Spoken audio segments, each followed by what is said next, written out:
So, importanteng parte ng equation dito sa flood control issue ay ang role ng PICAB. Okay? Yan po yung organization na nagbibigay ng lisensya sa mga contractors para po sila ay makatanggap ng proyekto mula sa gobyerno. Ito ay under sa DTI. So, nababalitaan po natin na meron daw pagkakataon pwedeng bayaran yung PICAB para po makakuha ng mas mataas na lisensya. Kasi po may levels yan eh. Depende kung gaano kalaki yung contractor. So, lumabas din doon sa speech ni Senator Erwin Tulfo na yung dating head ng PICAB, yung Ernie Bagaw, ay contractor din.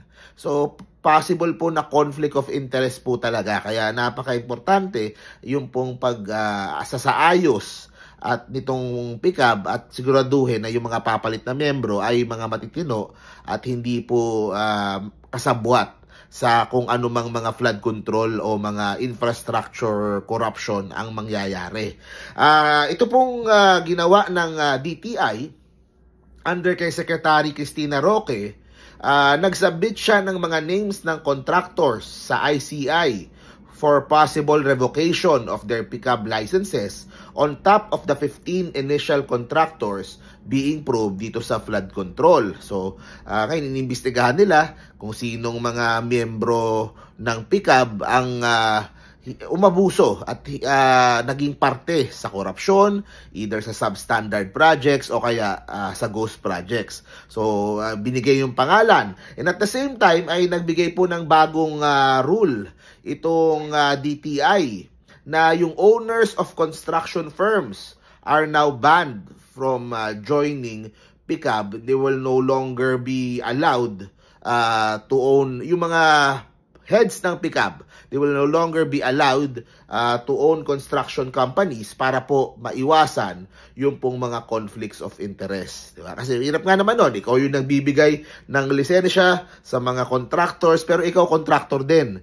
Karibal mo yan eh. Diba? Karibal mo yan sa mga proyekto, karibal mo yan sa kung anumang government na posibleng infrastructure na gagawin. So, meron talagang conflict of interest talaga. At ganun yung nangyari. Pero yun nga, paano tumagal ng ganun na hindi man lang nasisita ng DTI na ang dami na palang mga pagkukulang ng PICAB na nangyari nung mga nakaraang mga taon, di ba? So, this is one good step in that direction. Pero ang tanong dito ng taong bayan, sino ang ipapalit sa PICAB?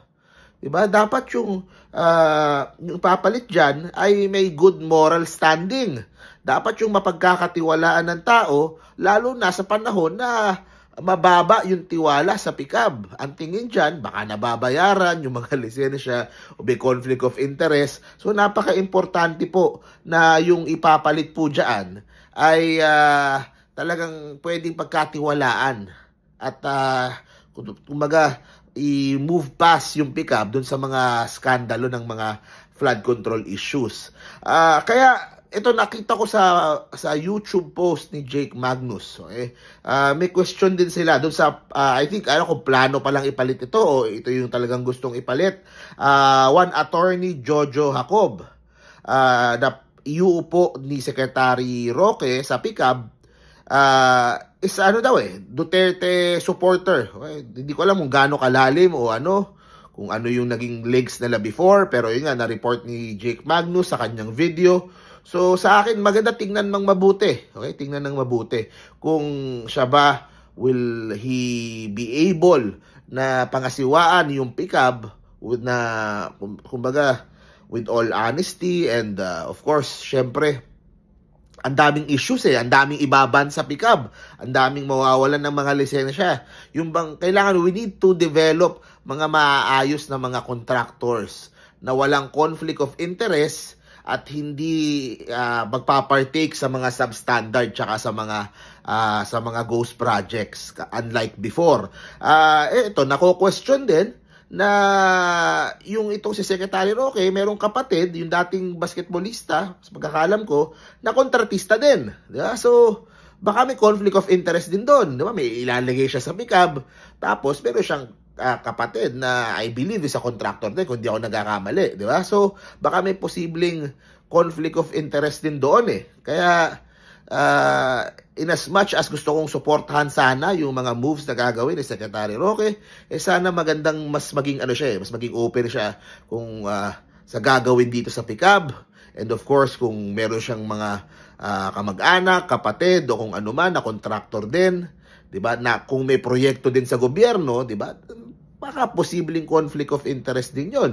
So, magandang makita ito kasi sa totoo lang, yung taong bayan ay nawawala ng tiwala sa mga institusyon ng gobyerno, lalo na sa mga public works. At kung pati DTI, hindi mapagkakatiwalaan, di ba, sa pagbantay ng mga ganyan, mga kontraktor, di ba, mas mahihirapan yung gobyerno na ma-regain yung tiwala ng tao. So, hopefully, masagot ito, maisaayos ito at makapaglagay naman ng maayos na PICAB na leadership na aayusin yung pangalan at lilinisin yung pangalan ng PICAB and to develop mga mabuting kontratista.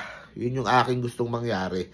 Kaya tapos na tayo doon sa mga kurakot at mga talagang puro mga ghost projects na contractors. Panahon na para i-develop kung sino ba itong mga maaayos gumawa, matitino, at hindi sila involved din sa yung mga rigging, tsaka yung sa mga kumaga sila din yung may kamag-anak na politiko na pwedeng magbaba ng project sa kanila na unfair para sa ibang mga contractors. So hopefully maayos ng DTI ito.